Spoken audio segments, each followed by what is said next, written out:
안녕하세요. 오늘은 한의학의 처방 있잖아요. 방제라고 하는 이 영역에 인공지능 AI가 어떻게 좀 들어오고 있는지 한 한의사분의 경험을 통해서 한번 들여다보려고 합니다. 아, 네. 흥미로운 주제네요. 이게 혈인원이라는 유튜브 채널 영상에서 나온 이야기인데요. 이분이 AI 처방 능력을 보고 꽤 놀라신 것 같더라고요. 네, 그쵸. 뭐랄까, 수백 년 경험이 쌓인 분야에 최첨단 기술이 들어오면 어떤 일이 생길까? 이런 궁금증이 드는 거죠. 특히 이 영상 보면 발표자 본인이 이제 방제에 좀 어려움을 느꼈던 개인적인 경험이랑 또 요즘 한약재 품질에 대한 걱정, 여기서부터 이야기가 시작되거든요. 맞아요. 과연 AI가 이런 고민들에 대한 대안이 될 수 있을까? 이걸 좀 깊이 보려는 거죠. 이분이 되게 솔직하게 자기는 방제에 좀 소질이 없는 것 같다 이렇게 느끼셨대요. 그게 약간 요리처럼 정성이나 섬세함이 중요한데 자기는 그게 잘 안 됐다고. 네, 그쵸. 요리 비유가 재밌네요. 근데 심지어 아주 유명한 방제 전문가조차도 시중에 나와 있는 약재를 잘 못 믿어서 직접 약초를 구하고 법제라고 하죠. 그 약재 가공하는 거. 아, 전통적인 방식의 가공이요? 네네. 그것까지 직접 하신다는 말을 듣고 좀 좌절감을 느끼셨다고 하더라고요. 그럴 만도 하죠.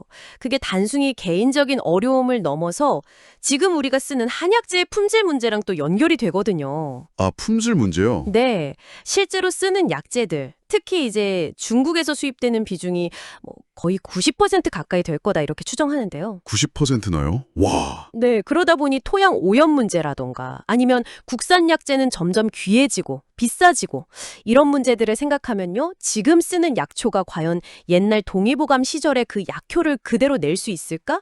이런 근본적인 의문이 생기는 거죠. 아, 그래서 그 비율을 쓰셨군요. 1950년대 사과랑 2000년대 사과 비교하면서 맞아요, 맞아요. 요즘 사과가 영양분, 특히 철분 같은 건 확 줄었다는 이야기요. 네. 지금 약초들도 화학비료 사용이나 토양 미네랄 고갈 때문에 과거 약초랑은 영양 성분이나 효능 면에서 좀 차이가 클 수 있다. 이 점을 지적하는 거죠. 일리가 있네요. 바로 그런 배경 속에서 이제 AI랑 인간 한의사의 처방을 비교한 사례가 나와요. 아, 네네. 그 사례 궁금했어요. 환자가 이제 근시, 난시가 있고 또 스트레스로 인한 화병 때문에 시력가 좀 떨어진 경우예요. 네. 그래서 인간 한의사분은 이 스트레스성 화병을 딱 보고 억청명목탕이라는 처방을 내렸어요. 이게 이제 분노를 좀 식혀서 눈을 밝게 한다 이런 의미거든요. 웍청명목탕, 화를 내린다. 근데 AI는 달랐다고요. 네, 같은 환자 정보를 AI한테 입력했더니 진단은 비슷하게 했는데 처방은 다른 걸 제안한 거예요. 감이 명목탕이라고요. 감이 명목탕, 그건 어떻게 다른데요? 기본 명목탕에다가 이 환자가 가진 다른 증상들 있잖아요. 예를 들면 눈이 좀 피로하다거나 건조하다거나 심지어 이 환자가 약간 몸이 허하거나 차가운 그런 허증, 냉증 경향까지 고려해서 약제를 더하거나 뺀 처방이라는 거죠. 와, 허증, 냉증까지요. 네, AI 분석이 꽤 구체적인데요. 억청명목탕이 물론 화병으로 시력 떨어진 데는 좋지만 이 환자의 어떤 피로감이나 건조함 그리고 말씀하신 허증이나 냉증 같은 체질적인 부분은 충분히 다루지 못한다 이렇게 본 거예요. 아, 반면에 자기 AI가 제안한 가미목탕은 이런 것까지 다 종합적으로 고려해서 처방했다 이렇게 주장을 하는 거죠.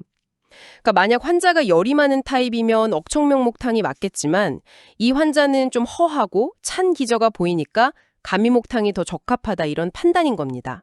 야, 이게 단순히 증상 몇 개 넣으면 딱 나오는 그런 수준이 아니라 환자의 전체적인 상태나 체질까지 고려해서 판단한다는 거잖아요. 그렇죠. AI의 가능성이 좀 다르게 느껴지는 부분이죠. 그럼 이게 진짜 궁금한데 AI가 이렇게 방대한 데이터를 학습해서 내놓는 결과랑 실제 한의사 선생님들이 환자를 직접 보고 맥짚고 하면서 느끼는 어떤 직관 혹은 경험과는 어떻게 봐야 할까요? 이게 대체될 수 있는 건가요? 아, 그거 아주 중요한 질문이신데요. 영상 발표자분도 그 점을 이야기해요.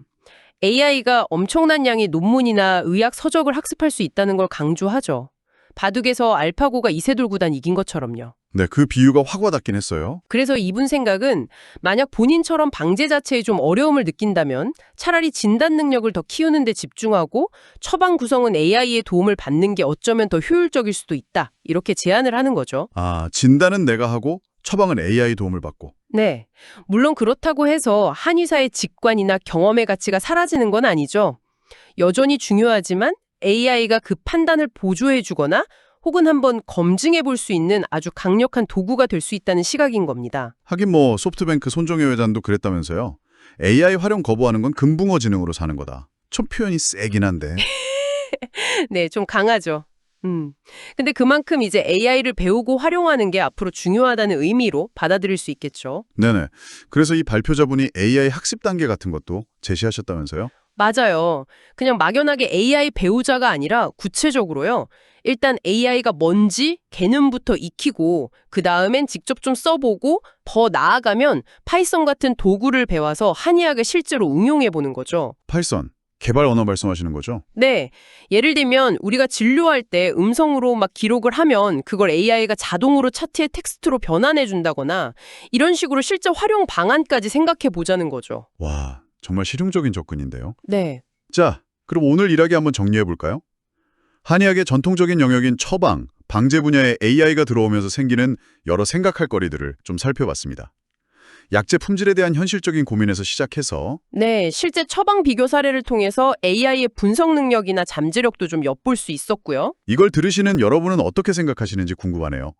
오랜 경험과 직관에 기반한 인간의 지혜, 그리고 방대한 데이터를 학습한 AI의 능력, 이 사이에서 미래의 한의학은 과연 어떤 모습일까요? 이 영상의 메시지는 사실 분명한 것 같아요. AI를 그냥 두려워하거나 외면할 게 아니라 오히려 적극적으로 배우고 활용해서 자신의 전문 분야를 더 발전시키는 계기로 삼아야 한다는 거죠. 네, 맞습니다. 마지막으로 이런 질문을 한번 던져보고 싶어요. 기술이 이렇게 계속 발전하면서 특정 분야에서의 전문성이라는 것의 의미는 앞으로 어떻게 달라질까요? 그렇죠. 특히 경험이나 감각이 정말 중요하다고 여겨졌던 이런 분야에서 AI의 등장은 우리에게 어떤 새로운 길을 열어주게 될지, 또 어떤 고민거리를 안겨주게 될지 한번 생각해 보시면 좋겠습니다.